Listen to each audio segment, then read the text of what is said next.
Businessman Arjun Mehra.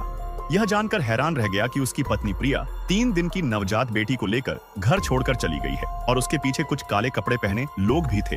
अपनी सच्चाई साबित करने के लिए अर्जुन भागते हुए अस्पताल के कमरे में पहुंचा, लेकिन वहां कोई नहीं था। तभी उसे एहसास हुआ कि प्रिया की पहचान साधारण नहीं है, मगर असलियत यह थी कि उसने ही अपनी पत्नी का दिल तोड़ दिया था।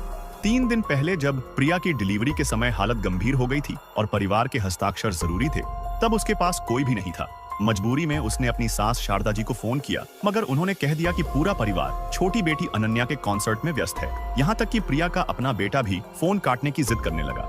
आस टूटने पर प्रिया ने उम्मीद रखी कि बिजनेस ट्रिप से लौटने के बाद उसका पति अर्जुन उसके साथ होगा, लेकिन जब अर्जुन ने फोन उठाया तो प्रिया ने सुना कि वह भी उसी कॉन्सर्ट में बैठा है। यह उसके लिए गहरा झटका था कि उसका पति प्रसव पीड़ा में तड़प रही पत्नी की जगह किसी और के कार्यक्रम को ज्यादा महत्व देता है। टूटे दिल के साथ प्रिया ने खुद ही ऑपरेशन के लिए हस्ताक्षर किए और एक स्वस्थ बेटी को जन्म दिया।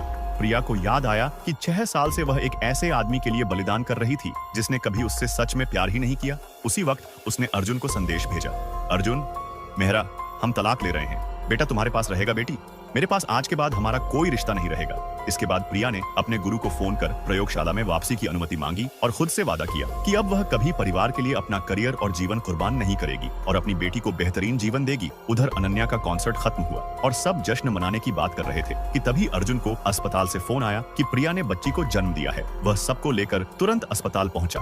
अस्पताल में अनन्या नकली चिंता दिखाती है, लेकिन अंदर ही अंदर प्रिया से जलती थी। उसने जोर से प्रिया के पेट पर दबाव डाल दिया। दर्द से कराहती प्रिया ने तुरंत उसका हाथ झटक दिया। अनन्या ने नाटक किया कि उसका हाथ टूट गया है। सब उसी का पक्ष लेने लगे। सच सामने आएगा अगले पार्ट में। सब्सक्राइब